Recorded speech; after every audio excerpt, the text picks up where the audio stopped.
Is that your tongue behind there? That's what Z stares at all day at home. Yeah. Think about that. And I know everybody missed me on here because I wasn't here for the last episode, and they missed Barry. It's been a while since we showed them. Yeah, so. Yeah, they missed Barry. It has been a while, but anyway, those are the pictures. Z. Look at that. I know you want to lift that tail up. Yeah, you're right. Those are the pictures Z captures on his phone and has stored on his phone and stares at. So. Yeah, well, I will say Tito looks a little bit overweight. So. Whose fault is that? It's good to be back, and it's good to be back. I'm sorry, anybody who's watching this one. I wasn't there for the last episode. Honestly, it was a nightmare. Yeah, it was a nightmare. I mean, and talked about it briefly, which well, Z is alive and well. He's back on the channel. We had to kind of do the last one without him, even though it was more gameplay. If you guys missed that, that's on the channel, watching us play some NCAA. We'll upload some more in the future. But Z, would you like to, before we get into everything here, would you like to tell everybody where you've been? Well, first of all, let's just say that I've never seen Ed wear this collared shirt before. He's always only had one in his closet. So the fact that he's wearing a different one is pretty shocking. So yeah, it's pretty shocking. So, Z, I've told you I've always had like 8 or 9. I only wear the black one just to make you mad. Round of applause there, Dad. Anyways, yeah, well, it's good to be back. What is this episode? 53. 53. 53. Today's August 12th. Getting closer to preseason football, or not preseason, regular season football. Yep. But yeah, I mean, we have to start off by what I had to go through. I mean, today's Monday, so technically the fans have to know what happened. Yeah, I mean, last week, I mean, I told people I was in the travel blender. That's the only way I can put it. Yep. Not to get fully detailed, or I mean, I'll say the whole story. I went up to New York. I think Nick watches our videos, so it's up to Nick. Yep. I went up to New York, and I hung out with one of my good friends just for a few days, as I do every summer, and we had a great time. Tuesday. Because today's Monday, so last Tuesday I was supposed to return back to Orlando, and I was supposed to get back at probably maybe 9 p.m. at night, so not too late, because I had work. I had work Wednesday, and then the rest of the week. Right. I got notified at noon. I know the title of this video is going to start off with Z's well-deserved travel experience. Z gets stranded in 5 different states. It started off at about noon on Tuesday that I got a notification my flight was canceled. Not delayed, canceled. Flight was canceled. At that point, I was like, oh, great.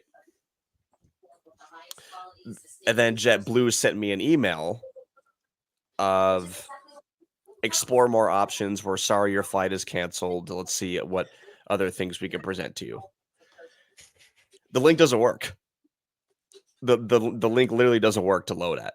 And so I literally call in. I call in on the phone, and I'm like, "And can you pull this up on your computer and see if it's working?" It didn't work for him either. No. So I had to call, and I was on hold for 2 hours. I was on hold for 2 hours till I got a hold of somebody.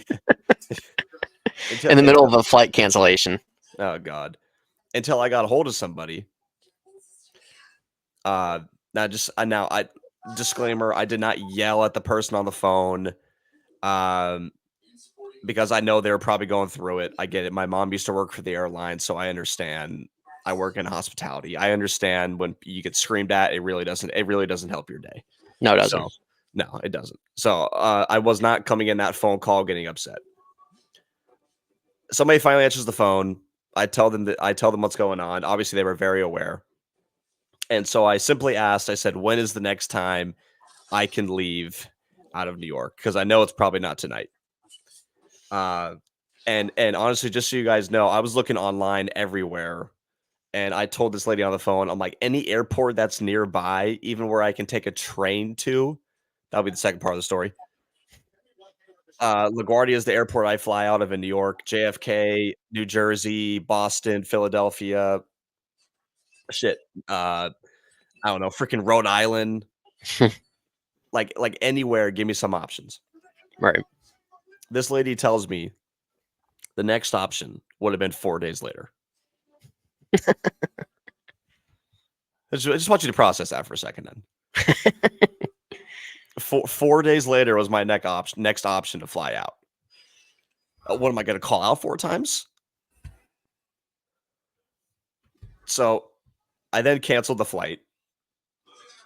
And now I was desperately looking. And now we're like into Tuesday afternoon, 4 p.m. Right when I canceled the flight, I then called my job. And I called my job and I told them that I'm not going to be making it the next day. I said, I'm sorry. Flight is canceled. This tropical storm that came through Florida and now is on its way up to the northeast. It's just effing everything up. So I called out like almost 24 hours for my shift. Anyway, so the next part to it is I now started going. I don't think, and I have a big enough platform, so I'm just going to say it. American Airlines, United, even Delta. You guys are all jokes. You guys are literally all jokes. I mean, charging people $2,000 to $3,000. Yeah. To leave New York the next day. Yeah. Charging people $2,000 to $3,000. Yeah. To get where they need to get to. That should be illegal. That should be illegal. Then it should be illegal. I agree. Well, I don't fly those airlines. They're all jokes. Yeah, I mean, it should flat out be illegal. Freaking robbing you. I'm not paying $2,500. So, just that alone, it will be the reason why I'll never fly those airlines again. And quite frankly, I hope they go out of business in 10, 20 years. Trying to steal money, Z. Trying to steal money. Might as well call them all Bradley Beal. Yep. Yeah. Anyways, but then I found an option. And God forbid it was with Frontier. And before anybody says, "Oh, Frontier is not that bad," I don't want to hear it. Frontier is awful, and everybody knows it. But it was my only option. And now, okay, now getting back on track of the story. So I bought this ticket out of Philadelphia that night, that Tuesday night. Yep. I bought the ticket for about $600. It was better than $2,500. And I bought the ticket right on the spot. I then, to speed up the story a little bit, in New York, Penn Station, right in the heart of Manhattan, I hopped on an Amtrak train to head up to Philadelphia that night. Spontaneous, right on the spot. Nick was helping me with it. Grateful for Nick. But then I said bye to Nick. I hopped on the train. I started heading to Philly. Yep. About an hour and a half ride. And on the way up to Philly, I get a notification on my phone that my Frontier flight was canceled. It's truly amazing. And at that point, I want to cry. Yeah. I'm a 26-year-old. How much stress was going on in your mind? And at that point, I wasn't really so much stressed, just because like I know there were other options. Like if I had to go back to New York to go stay with Nick again, but it was just more of the way of like, why is this happening? Right. So, I'm a 26-year-old man. I literally end up calling my mom. I didn't know what to do. I called Ann a million times. Oh, now you love her. Yeah. I called Ann a million times. So now I was stuck in Philly. And then the next option was now this is option number 3. Yep. I thought of going flying on to the third state here. Yep. I then thought of flying out of Baltimore the next day, which there were Southwest flights available with Baltimore for about $600. Still not as bad as $2,500. $600 the next day. Again, remember, this is Tuesday night. This is all happening Tuesday. Yep. I bought a flight out of Baltimore the next day for $600 with Southwest. I then hopped back on the train again for about another hour and a half ride down to Baltimore from Philly. I got to Baltimore probably at midnight. And then I literally booked a hotel and I went straight to the hotel. I slept for like 6 hours and I got up and head straight to the Baltimore airport. Thankfully, God bless, no delays, no cancellations. This is why probably for the permanent future. And I do anyways. Like when I fly to Arizona, when I flow to see Nate, when I fly to Baltimore, I always fly Southwest. But I think for sure from this point on, I'm not gonna consider anybody else. Obviously, you can't. It's too unreliable. Yeah. So so then Wednesday came around. Wednesday morning, I hopped on like a 9-10 a.m. flight from Baltimore. I had it connecting to Nashville. I literally had to walk like 18 miles to get to the next gate. How much time did you have? I had like an hour, so it was fine. Okay. Yeah, Um, there's nothing like those those layover flights and you get about 5 minutes to get to your gate. yeah, I know. And you don't want to be that guy running through the airport. No, no. You look like an idiot. Yeah. Hate So that. then I connected flight. I got back to Orlando probably around on Wednesday, so the day after, probably around like 4 p.m. in the afternoon. So we made it back, but oh man, it was I It was went to yeah, it was definitely a nightmare. yeah, all in a span of 24 hours from New York to Pennsylvania to Delaware, because that's where the train also stopped in, to Delaware to Maryland to Florida. Yep. Yep. So So Z ultimately was in about 5 states in 24 hours. yeah, it was. So anyways, that was about as kind of a That's why Z was not here. yeah, I think that's probably the shortest way I can put it. I hope I didn't drag that story on too long, but that was it. That was I'm sure people have more nightmare scenarios than I have. I'm sure that's not the worst, but it Yeah. was bad. It was definitely bad. Definitely was a bad flying experience there for Z. Yeah. Probably won't face anything like that ever again. No, no, Not like that. no. Uh, so anyways, I'm glad to be back. So, Yep. sorry I wasn't there for the last episode, but here we are. Yep. We're here. Um, Z's back at home. yep. Yep. So I mean, we're gonna get on topic, guys. Now we're going to, um, as we talked about before, we're going to finally, and we're in mid-August here. Yep. We're, I would say, less than a month away. I think Yeah. from that. Yeah, we are. Yeah, less than a month. Yes. Less than a month away from the NFL season starting of the Chiefs and Ravens on kickoff. Yeah. So, first of all, before we get started on our division breakdowns, guys, we're going to go each division, not in one single video. We're going to do 8 different divisions. So, if we do have different audiences or fans or anybody who watches our channel that are a fan of the Carolina Panthers, then we'll do a note video on the NFC South. Probably only 10 minutes long, but we don't care. What I want to talk about first, and though, before we get to, we're going to start with the NFC West today. What I want to start with is the kickoff rule. And I were talking about it on my stream yesterday, and we think it's horrendous. So, and what are your initial thoughts by looking at the kickoff? Just the layout of it, the results of it so far. Yeah. What are your thoughts? It's different, obviously, because we all know how the original kickoff has been. We understand the whole meaning behind the NFL changing this, trying to gain more returns out of it, more explosive plays, things like that. Because really, the modern NFL kickoff that we're all accustomed to, it's touchback city. It's touchback city.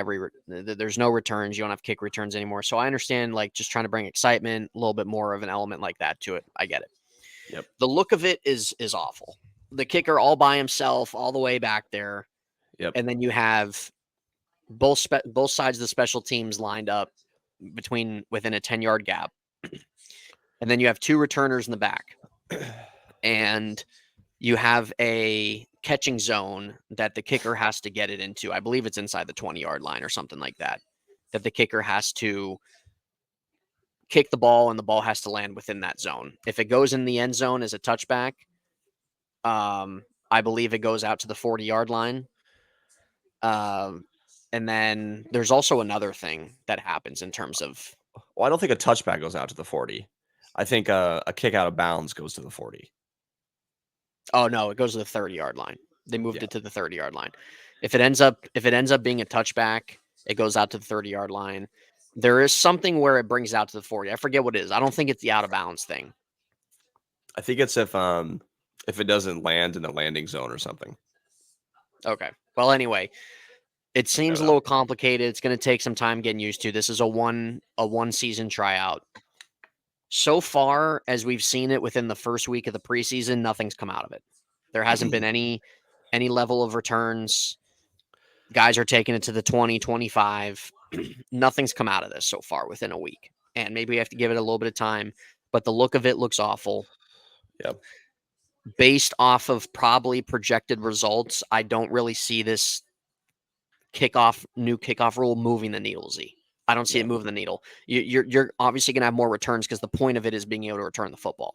But the question is this actually going to move the needle in terms of big plays, big returns? And to be quite honest with you, I don't really see it happening. Yeah, I agree. I think each team, it's something new that they have developed to it. Just like how we saw last year with like the pitch clock. I mean, there were a lot of pitchers or even batters that came into the like up to the plate, and the pitch clock will run out of them. So it's like a transition period, and that's what the preseason's for. So I do right now say I hope it's a one and done. I do. I understand the thought of it, but that's not what the NFL is. No, not at all. Not at all. So, and sometimes things just don't need changed. That's just the way it is. No, this year, I understand safety. I understand safety. I understand, the statistics of it, the analytics of kickoff returns the last couple, multiple years of the NFL. But that's part of the game that, like, that's not supposed to happen all the time. Right. You know what I mean? Like, how often in baseball do we see a grand slam? Yeah. You know what I mean? Right. It's like all because we don't see a kickoff return all the time doesn't mean that we need to see it every single game. No, not at all. That's what makes it special. Yeah. So whatever. We'll continue to monitor that the rest of the preseason. Yeah. So Z and I are really pretty much both in agreement that the new kickoff rule isn't anything that we rave about right now. And maybe as the season starts, maybe things might get going a little bit with it as teams continue to adjust. But I just don't. The projection of it, I just don't think it's gonna move the needle too much. I really don't. But let's officially get this going. So we're officially going to start, and we're going to do predictions. We're not going to do, like how far this team's going to go in the playoffs. We're not going to do that stuff. Yeah. But we are going to predict who we think's go in the division. We'll go with records, I guess. But here we are. We're going to start with the NFC West. Yep. We're going to start with the NFC West out of one of 8 videos. Yep. So this is exciting to do. We're starting with the NFC West. There's, in case you guys don't know the teams, I mean, it shows all 4 teams in the NFC West right there. So last time the Cardinals won the division, we were in high school. Yeah, I remember that, Z. I remember that. That was junior year. Yeah, it was. So there's the division breakdown. Obviously, it's pretty 49ers and Seahawks heavy. Yeah. So, I mean, coming into this division, senior year, actually, it was senior year. Yeah, senior year.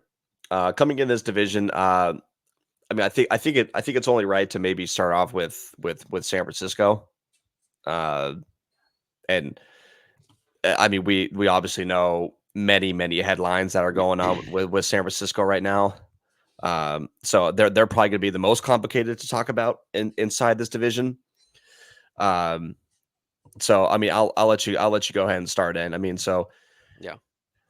Well, San Francisco obviously is the favorable pick to win this division. Again, we don't really need to go into depth into detail on them as a whole. We've seen them get in the NFC Championship games, a couple Super Bowls since 2019. They have great coaching, just really good talent on both sides of the ball. So they're going to be the favorites, and that's probably what Z and I are going to go with San Francisco. San Francisco's honestly been a migraine in terms of the whole Brandon Ayuk situation. They still have to pay Trent Williams. They have to pay Brock Purdy next year. Not really sure where all this money's coming from, Z. But where do you think all this money's coming from? And the cap doesn't exist. No, it doesn't. Cap doesn't exist. So they're obviously want to really take this season to run it back and try to go after a Super Bowl as they've been trying to do. I'll pull up the schedule for them. But really, you keep talking. Really, from a general consensus standpoint, they're the favorite to win. Now, the question is, where does Z and I kind of see them falling in terms of their win loss? And really, when we look at their schedule here, you obviously have your divisional games. Some games that stick out. We look at the Cowboys and Niners. Obviously, that's one that we'll probably get ratings. Bills and Niners, Jets and Niners, Dolphins and Niners, Lions and Niners. So there's some good matchups there. They have some good, interesting matchups on their schedule.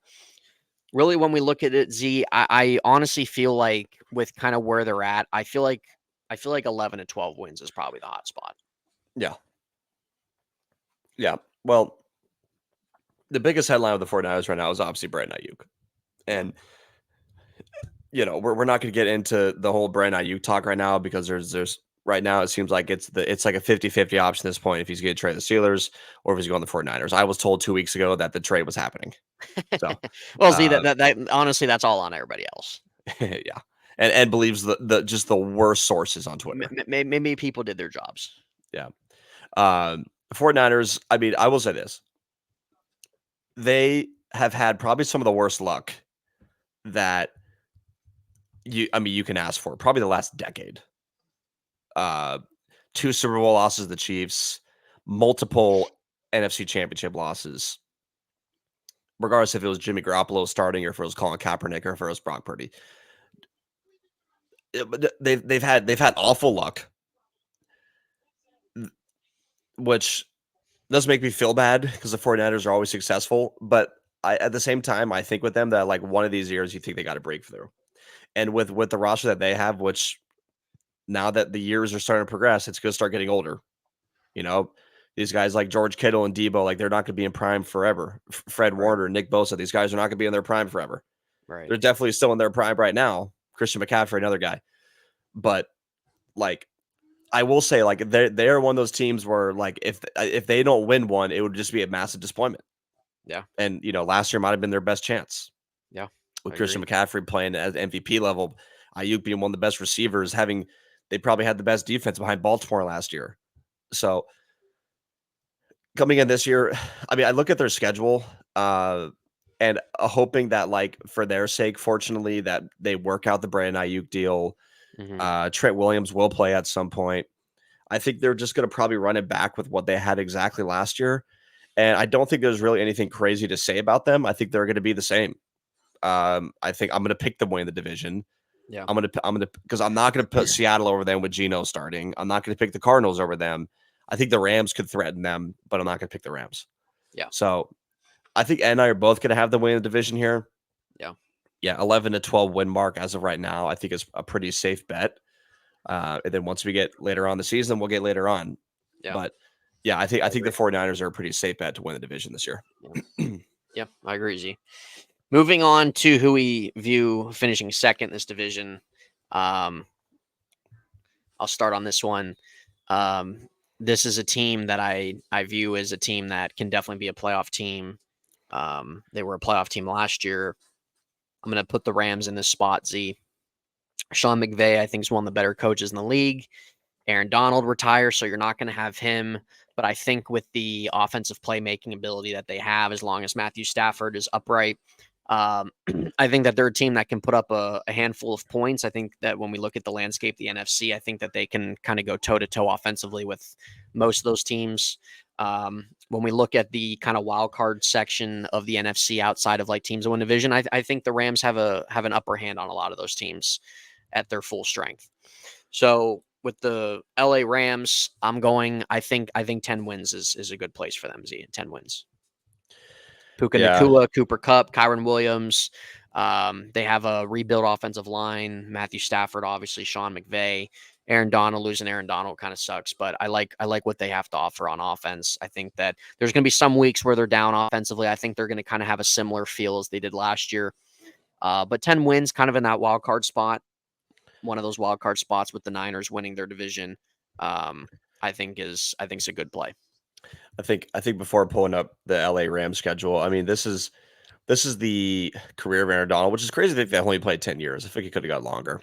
Yeah. But he's probably a smart individual by leaving the game while he's healthy. Yeah. That's a lot of production they're losing. And they're losing probably the best defensive player of the decade.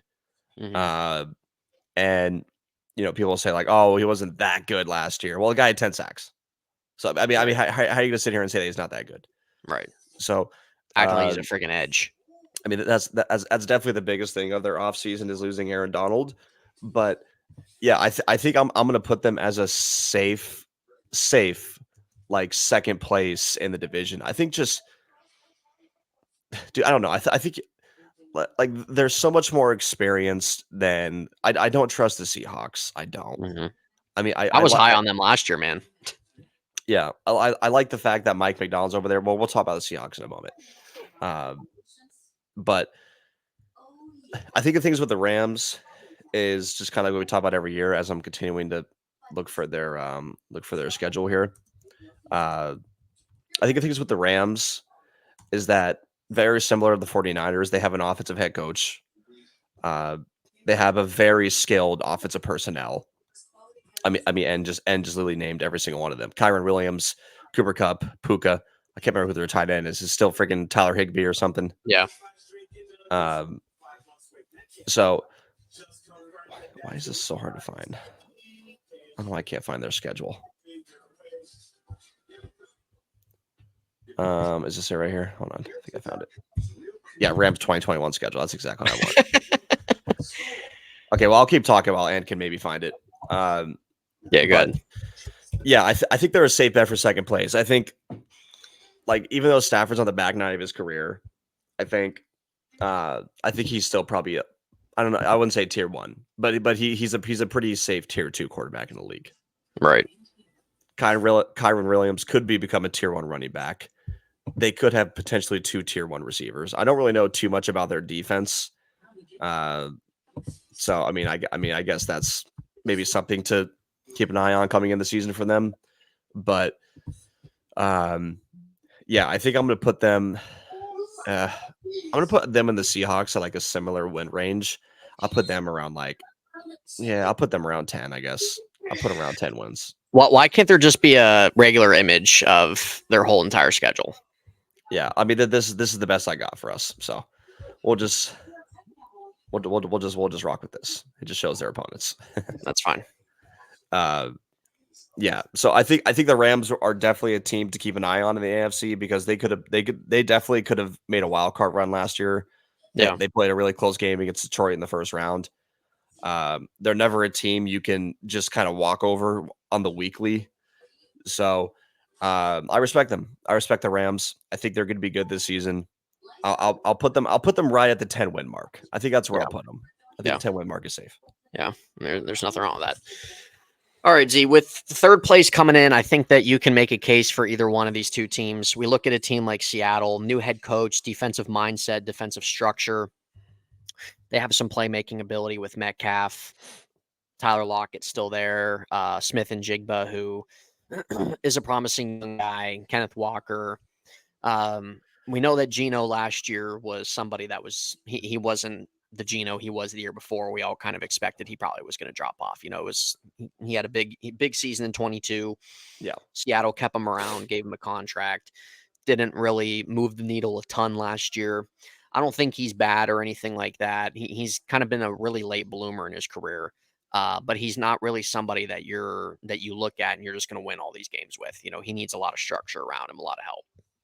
So when we look at the Cardinals, which we'll get into, but I'm going to stick with Seattle finishing third. I'm going to give Seattle the nod at third. I think this division is going to look like it did last year, not necessarily by the record, but I think from a standing perspective, I think it's going to look like what it did last year.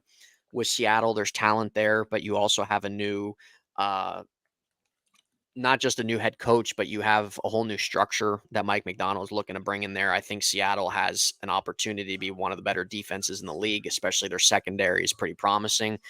But when we look at Seattle, I think really a lot of these games for them, I think really the important games for them is going to come in their division. Z, what am I looking at with the logo here? And I just want to pull something up. I can. What? Go ahead. With Seattle, I think the big thing for them this year, if they want to get in a playoff spot, is really having a winning record in their division. Because you look at the Niners and you look at because there's teams that can struggle in their division but can get through. I think with where Seattle's sitting, the fact having the Niners, having the Rams really ultimately kind of staring down at you, those division games can be very important. Always division games are always important, but I think specifically for a team like this. But I look at Seattle Z, and I'll be honest, I don't really think, even with Mike McDonald there and maybe a new mindset and a new voice with Pete Carroll being gone, I don't think they're there yet. I think that they have. I like their talent. I really do. I think that they're kind of in a transition period where you have a new head coach, but you have good talent. You have good talent on your offense that you can put up some good offensive numbers with. You have some talent on defense. I think a defense that can be an upcoming team, or just defensive team. But to me, it's just hard to see that all get done in 1 year, and especially with where they're at with their quarterback situation and everything like that. I kind of see 8 wins here, Z. I see a game or two under 500, a couple games out of a wild card spot. There's going to be some growing pains there with a new philosophy that they're trying to do. I ultimately think this is probably Gino's last year as a starter. Yeah.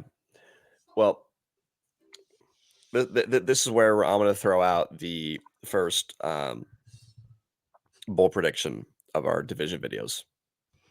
Is I'm gonna take Seattle finish last in division. Okay. I'm gonna take them finish last. I had a feeling you were going to. Yeah. I'm gonna take them finish last. I don't think they'll finish with a winning record. I think they're gonna have a pretty similar season to what the Jets had last year. Talent up and down the roster, left to right. Very, very talented secondary. But I'm not gonna hate on Gino just because I'm not gonna hate on a player that has that blooms late in his career, gets a good contract late in his career. Good for him. Yeah. I just don't think he's it. Yeah. I just don't think he's it. I'm sorry. I know he's had a couple decent seasons on Seattle. Last year was obviously not as impressive as his first year, but regardless, I don't really think that he's it. Sorry. So I love Mike McDonald, though. Obviously, he was a defense coordinator on the Ravens last season, and I don't think by any means that it's going to be like a one and done for him. I just think if he had a quarterback caliber of what he had with Lamar or what anybody else in this division has with, I know Brock Purdy's not a star, but Kyle Shanahan makes up for it, or like Stafford or Kyler. He has the worst quarterback, and there's the skinhead, by the way. Back to fifth grade, Z. Back to the roots. He has the lowest tier quarterback in the division, and that's just a fact. It's a fact. I'm not looking at the stats. Kyler's coming off an injury last year, but if you're saying Gino's better than Kyler, now to tell you. Yeah. So, they're still a talented team. I could be very well wrong. I just think the Cardinals are more young, stronger, faster, and upcoming than they are, and I think this could be a year they make a jump. We'll get to the Cardinals next. But yeah, I'm going to finish. I'm going to say the Seahawks go around 7-10 on the year. Say 7-10. All right. So Z has the losing record for Seattle. Yeah. And about 7 wins. Yeah, and I think they move off Gino. I think they, maybe think about moving off Tyler Lockett because he's aging as even though he's a really productive player. And like a lot of people say DK. I don't think DK's overrated. They do have Jack Smith and Jigba there, so they do have some offensive pieces, and I think, and their running back, who's Kenneth Walker. Yeah. They have a lot of offensive pieces. I don't really know too much about their offensive line, but this could be a clear year where it's like, listen, our quarterback play is a bit weak. If we can upgrade this, like the Falcons did with Kirk Cousins and Michael Penix, if the Falcons could do that, or if the Steelers mindset of bringing in Justin Fields and Russell Wilson, that's what I think. That's what I think the Seahawks are going to experience this season. Yeah. I don't think it's a crazy prediction. Because the Steelers went through it, the Jets went through it, obviously based off an injury. Yep. But I think the Seahawks are going to have a similar path, and that's okay. That's okay. You're building a new culture here. So yeah, I'm going to say they finish with a losing record. I don't think there's anything wrong with that prediction. So you have Seattle finishing third. I do, as of right now. Yes. Yeah. So we're 3 teams in, which brings us down to our last team. Brings us down to the Arizona Cardinals. And I view the Arizona Cardinals as a fascinating team. Even though I think Arizona, I have them sitting last again this year, it doesn't mean that that's a bad thing for them. Arizona's been in they last year with the new head coach and Kyler being out for half the season, things like that, they did a really good job this offseason of getting to a better spot. And we can pull up their roster and talk about their additions and everything like that. But really for me, like, yeah, I think this is a a big year for their head coach, especially because when we look at coaches usually in the NFL, it's usually about a 4-year time frame that teams kind of give these guys. And we look at the Cardinals, there's talent there, but I think that they can be one of the more fun teams to watch. So even though I have them finishing last, I don't think they're going to win like 4 games or anything like that. I think that they're going to kind of be mid.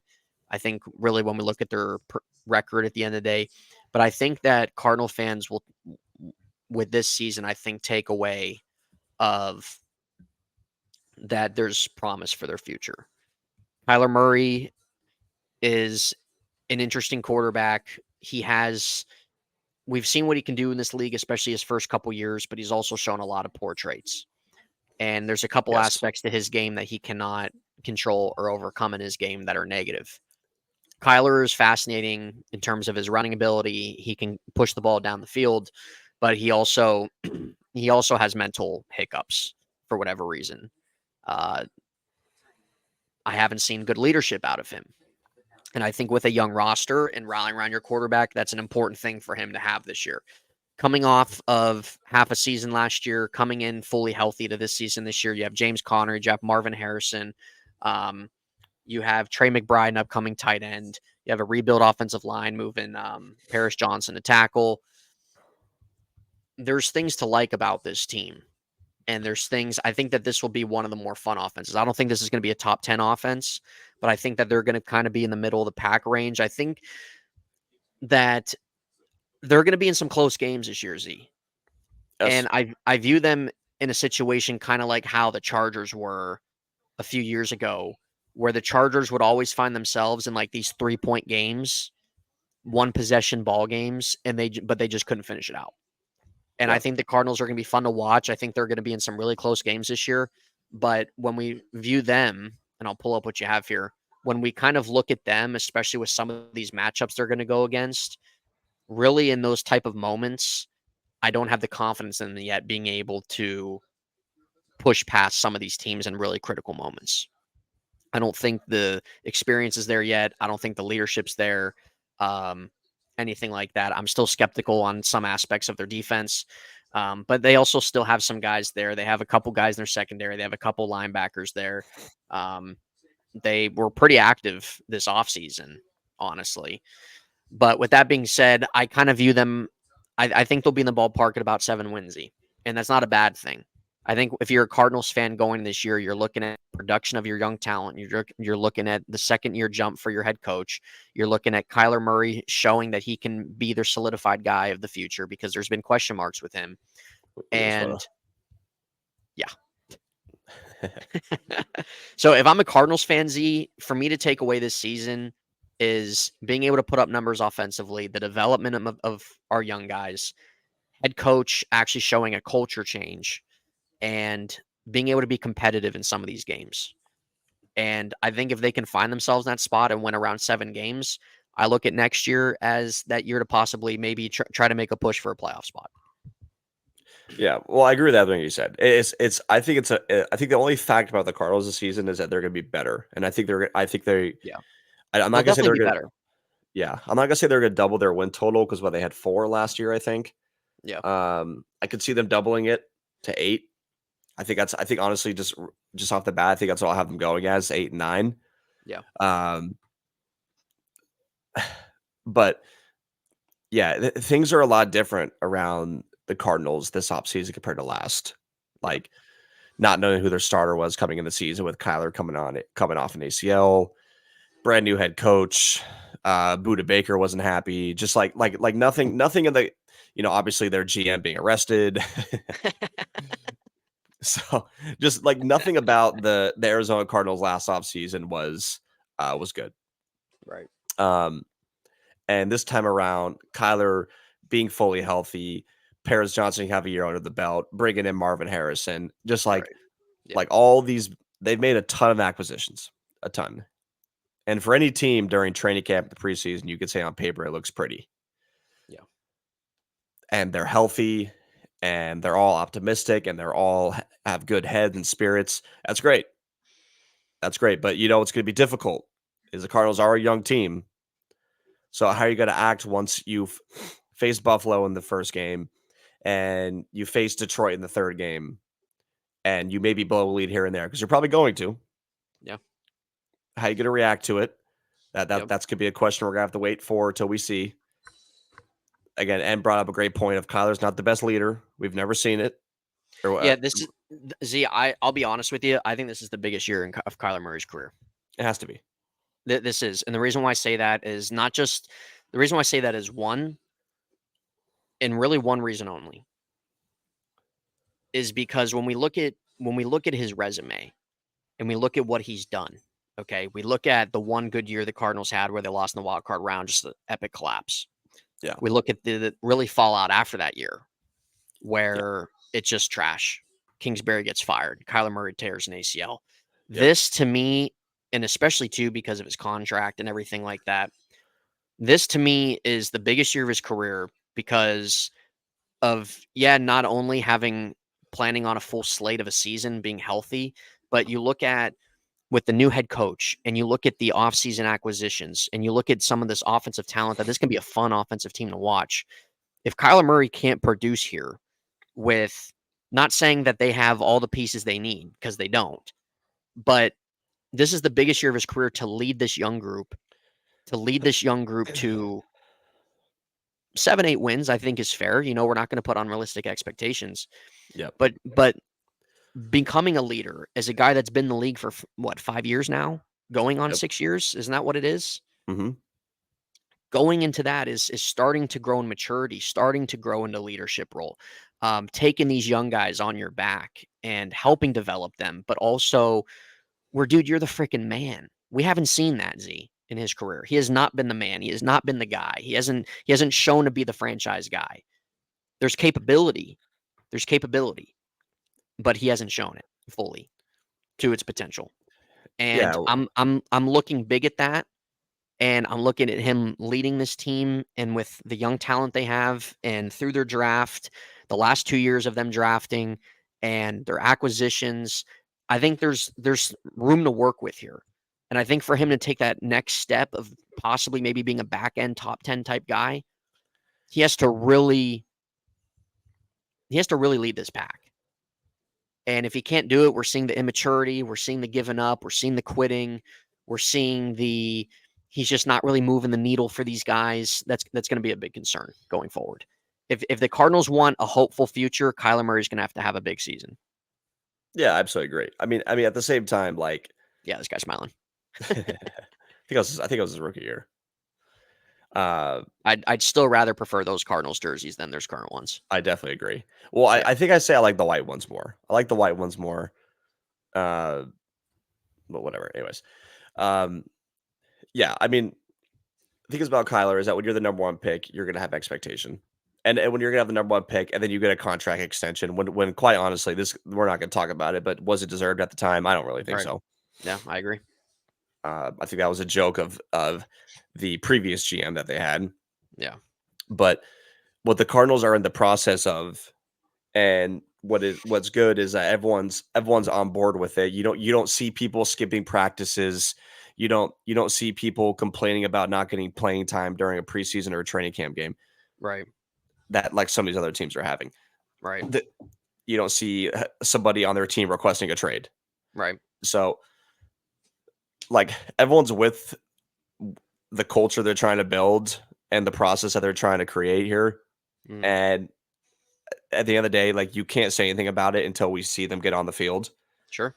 But I believe that, I'm going to be probably more critical than I ever have been on Kyler this year because like everything is there again, right? Because years ago when they went to that Rams game, that really showed how pathetic that team was, not only due to the coaching staff they had, but just everybody was so selfish on that team. Right. Like Kyler had DeAndre Hopkins, but he even had Larry that year still. Yeah. I can't remember who was the right back. David Johnson? Not David Johnson. Who was the running back that year? I don't know if I Is it remember. Connor still? I don't think it was James Conner. No, I don't know. Whatever. But this year, dude, like he's got everything. Paris Johnson's at that left tackle. They Yeah. just drafted number 1 receiver. They have what a lot of people forget. They have a top tier tight end, Trey McBride. Well, what year was that? That was 2021, wasn't it? Something like that. Yeah. Yeah, it was 21. It was the year after because they were like what were they like 8-0? Yeah, they're 8-0. They were 8-0. The year before that, the Steelers were 11-0. So they were 8-0. So it was 21. They had James Conner because they drafted Harris. Yeah. So they had Connor that year. Yeah. Well, I mean, so I think, yeah, I just don't think there's an excuse for them this year. I don't think there's an excuse to at the end of this season for them to, be a couple games out of a wild card spot. Yeah, I agree. Now, the thing that's really holding back is like their schedule. Their schedule's not easy. But honestly, like I'm excited. I'm really excited to see them get out there week 1. I know we're saying like a lot of doubts and questions on them. At the same time, look at all the positives. I mean, they've built a pretty decently strong secondary. I think their front 7 might be the strength of the team. Their pass rush is pretty ass. I will say that. So that'll be, yep. God, how's that guy saw the team? How's that guy saw the team? Oh man, pass rush is pretty ass. But everything outside that, I think their running game can be good. I think their receiving game can be good. I think Michael Wilson as a receiver too could be lethal. The Rondell Moore's out for the year. Yeah. Yeah, they have Zay Jones, or they brought him in, so obviously that's going to help in terms of being a slot guy. Gosh, who's their center? I don't know. Froholt? I think it was the starter last year. Whoever that is. Honestly, I don't recall his name. Yeah. But yeah, Kaiser White, Mac Wilson, Zaven Collins. Yeah, decent linebacking core. Yeah. Sean Murphy Bunning, I like that addition this year. Buda Baker, Max Melton, another guy they're hoping to maybe get something out of. It's just really kind of young talent, and you kind of have to take what you can get. But really what's going to determine this as a successful season, Z, obviously, is not just their record, but is really finding themselves in a spot of maturity, culture, seeing guys bought in. And I think if we see that from this team, because there's talent, there's potential of excitement, having a fun offense, maybe even just being an under the radar type team that pulls out some wins, right? Like I said, I think they're going to be in some close ball games this year. But I think really a successful season is seeing that the growth of Kyler Murray, the growth of the culture, the growth of some of this young talent developing, and maybe finding yourself, like you said, a couple games out of a wild card spot. Yeah. So it seems like your prediction is finish them last. I'm gonna have them finishing 3rd. I'm gonna have them going 8-9, potentially 9-8. I'll say 8-9. I won't give them a winning record. What's your record with them?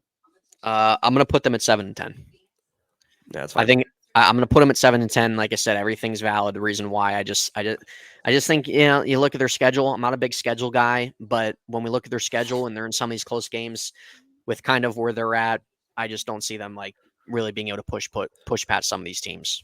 So, but yeah. So then there it is. So then you have Niners. So we both have the Niners and Rams in the playoffs. Correct. Yeah. So we both have the Niners and Rams in the playoffs. We both have the Cardinals and Seahawks missing it. Yeah. The Seahawks made it last year, right? No. Did they? Oh, they didn't make it last year. Year before. Oh. Yeah, well, they're definitely not making it this year. Yeah. Yeah. But I think the Cardinals, Z, honestly, if things can really go out well, I could see them shooting up the division next year. No, I do. I mean, I think just like any of these good teams, dude. I mean, they start somewhere. You have to start somewhere. You got to start somewhere. So is this finally the year that we start? Because what Ed and I do say about the Cardinals is we respect Monty as the general manager. I don't know how to pronounce his last name. And we think Jonathan Gannon is a much better head coach. I think anybody can say that over Cliff Kingsbury. That was just a mess. And it was awful. It's awful. Easily one of my least favorite head coaches of all time. Oh, 100%. Easily. 100%. Yeah. Easily. I'd rather have freaking who was the guy before Whisenant for the Cardinals? The freaking nut. Freaking afro black dude. Yeah, what was his name? I might have to look it up. I don't know. I don't remember his name, but I'd probably would rather have him than Kingsbury, and that guy was a disaster. Yeah, because wasn't the what did he say? Like, we play to win the game. No, he didn't say that. What did he say again? I don't know. He said something stupid. Yeah. Hold on. Before we end this, we got to find out this Back guy's when name Bertrand is. Berry was playing defense. Okay. I don't know. I mean, Steve Wilkes was pretty bad too. Oh, yeah, Wilkes was bad. Yeah, Wilkes was bad. Wilkes was really. About Wilkes. Hold on. I think I have him right here. Okay, so all right, yeah, here it is. So it's gone from here. I'll just pull it up so we can look at it. Because this is on Wikipedia. God, just look at these records that these head coaches have had. Oh, these are horrific. Dennis Green. Dennis Green. That's who it Yeah. was. Dennis Green. Yeah. 16 and 32. Yeah. I mean, the only success they had was Bruce Arians. Yeah. With a 49-30 record. Wisenhunt took him to a Super Bowl. Wisenhunt took him to a Super Bowl, but they finished with a negative record with him. Yeah. And then Cliff Kingsbury, I mean, absolutely awful. Jonathan Gannon, we're not going to speak on it yet. Steve Wilkes, one and done. See you later. Yeah, Dennis Green. So obviously he coached for 2 seasons. So right. Anyways, but so that's our first video. That's our obviously that one was a bit longer because we had a little story time at the beginning and we talked about the Z new NFL. Z being lost in New York. Kevin McAllister. Wish I was lost somewhere else, to be honest. Yeah. Oh, I think we all do too. But that's gonna be it, ladies and gentlemen. Hopefully you guys enjoyed this NFC West division breakdown. Let us know if you guys agree with mine and Z's opinions. We appreciate your guys' support. Next time we come on here, you guys will see another division breakdown in the NFC. We're gonna go through the NFC. We're gonna go through the AFC video by video. You guys are gonna see some NCAA college football content as well throughout this month, leading into September. But other than that, guys, we appreciate your support and appreciate you being here. And other than that, Z, anything else you want to say before we get out of here? Well, it's one of our videos, so we just got to end it with a picture of Barry. I think we've already. We'll just end it with Bernard.